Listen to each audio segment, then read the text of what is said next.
ولس ته شعور راغلی دی دې ولس اتفاق سره کړی دی پوسټ والا یا سیاسي ګټې والا چې د یو بیان نه سیاسي ګټه کوي زموږ مشر دی محمود خان د ټوله پښتانه مشر دی که څوک غلط پسې وایي چې یو ګټ پسې وایي موږ لک واره غلط پسې وایو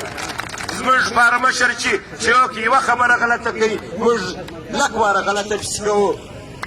زموږ برلت کې څوک نه خرابوي زموږ په برلت کې د زیو خیالي نه جوړوي چې پر یوې نامه و پر بل نامه پوسټ وکړه دا وکړه هغه وکړه زموږ وچ کلک د بهادر مسله ده زموږ د روزګار مسله ده چې پر ما بچی ژاړي زما پر مور بچی ژاړي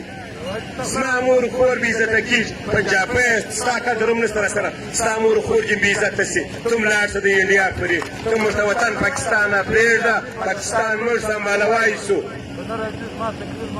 زموږ افغانان زموږ پښتانه یې سنبالوای شي چې نن دې زموږ پښتانه وزیران کړي دي په پښتانه یې سنبالوي نو موږ بیا په خپل هم دا وطن سنبالوای شو موږ حکمرانانو ته دا وایو چې زموږ وطن زموږ روزګار زموږ تګ و راتګ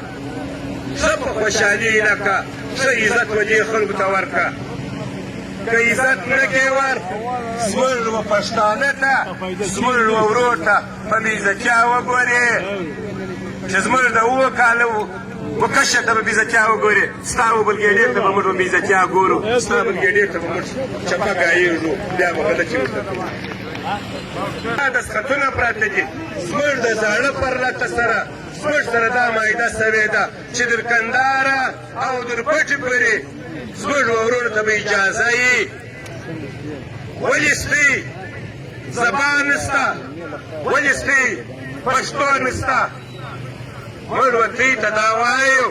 موږ ریاست ته دا وایو چې کومه خبره دې وکړل هغه خبره بیا په سر رسوه که زموږ بهادر ته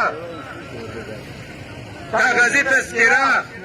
او در پټې پورې شناخته کارت نه ورسېږي د خدای په قرآن کې بیا یا تار ووینې یا جبار ووینې یا جشی ووینې